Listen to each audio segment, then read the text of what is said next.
For those of us who find ourselves to be quite ambitious individuals, it can be really easy to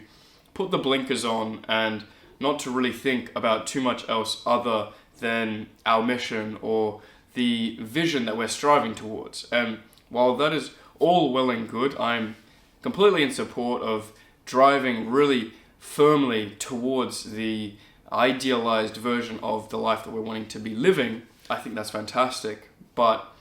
that has to be complemented, in my opinion, with activities, habits, things that allow us to continue to do that and to continue to push towards that goal, that mission for as long as we possibly can without experiencing any kind of symptoms that might stop us or prevent us from working as hard as we need to work. And those kinds of things I've found are little habits like, in my case, be it playing piano or learning Korean or having some time for photography or reading books. Those kinds of habits, for me, I've found when I've allowed myself to do them, have refreshed, regenerated, and really helped to recharge the battery that I've continued to deplete. But when I don't allow myself to engage in those kinds of activities, I can definitely feel an undeniable sense of Parkinson's law kicking in. And for those of you who don't know what Parkinson's law is its work expands so as to fill the time available for its completion. So what I'm saying is, when I'm doing my work and I have these long stretches of time where I'm focused on doing something, it can affect the density of the work that I'm doing if I know that I have all day to do it. Whereas paradoxically, if I shrink the amount of time that I have to do an activity, let's say I have already arranged with myself that I'm wanting to practice half an hour or an hour of piano tonight, and then I know that I want to get some reading in before bed while,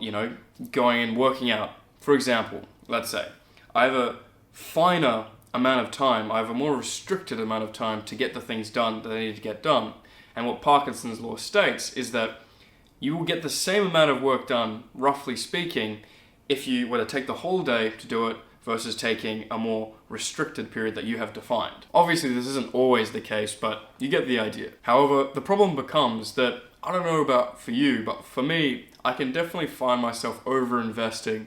in new hobbies or habits that I'm wanting to integrate into my day-to-day routines. And what that means is that even though I'm dedicating less time to the work that I have to do, so I'm trying to utilize that Parkinson's law,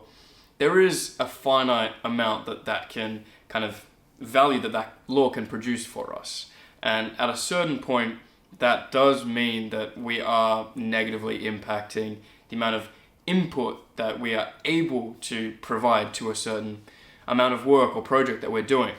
And so in that way, an alternative that I've found to at least try to mitigate my own personal neuropathies around wanting to overinvest into my hobbies is this idea of micro habits. So we can still have hobbies, but we instead dedicate a finite, short amount of time each day, every couple of days, whatever it may be for you in your particular situation, to make sure that we get these things happening. Because it can be very easy,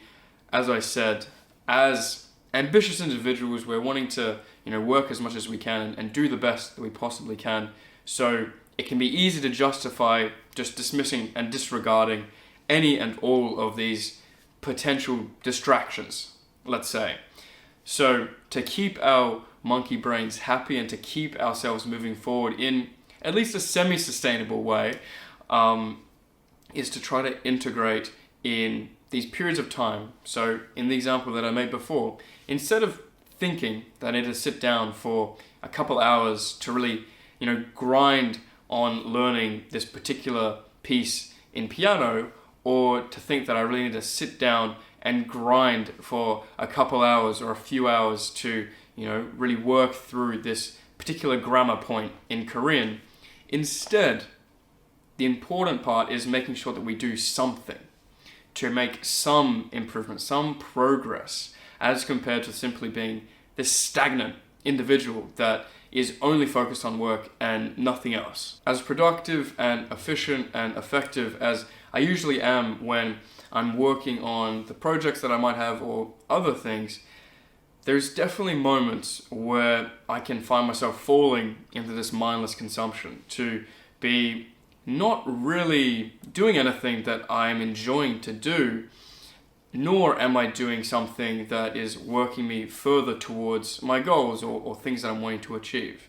And in those moments, I think it's very easy to fall into them in a monkey brain context, because we, in the moment, can very easily justify, well, you've been working pretty hard for the last few hours. You can surely just sit back and veg out for, just a couple minutes, and then that couple minutes turns into a handful of minutes, and a handful of minutes turn into a lot of minutes, and then at the end of it all, we don't really feel refreshed or recharged, but we don't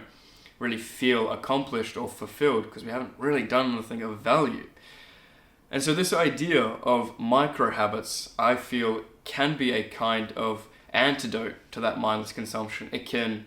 backload all of our more, let's say, indulgent things for our own self-care at the end of the day, or at the beginning of the day, or both, to then keep us focused during the times we need to be focused. Because we know that aspect is already going to be taken care of at another time, so we can just keep siphoning that idea to our monkey brain instead of letting it keep trying to suggest all of these distractions throughout the day. But also, for those of us who might have a problem with checking our notifications too much to try to see, who's doing this, who's doing that, am I invited, should I invite someone else to this, how can I get some kind of stimulating entertainment or activity from this person or group of people? If you find yourself to be that kind of individual, then I think this is also another really good strategy, because it almost gives you back the power, gives you back the responsibility and self-reliance of your own entertainment and of your own,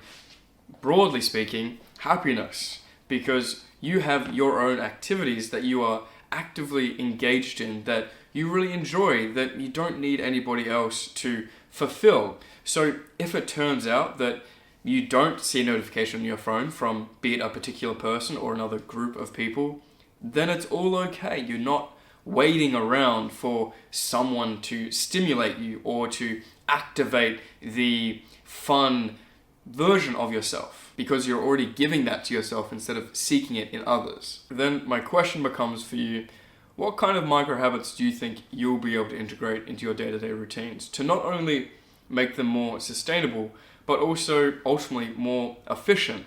Because at the end of the day, that's what we're really wanting to do here. We're wanting to optimize our day-to-day routines so that we can be the most impactful people that we possibly can be. So please feel free to let me know down below in the comments. I would love to hear them. And if you haven't heard already, recently I launched a server on Discord just to try to bring us all together. So feel free to join the crew and hop on over there. Also, if you're interested, there's also going to be the link for my Instagram as well, just for little updates and things like that that I might post on there. So, as always, thanks for watching, thanks for being here, and do more than you think you can.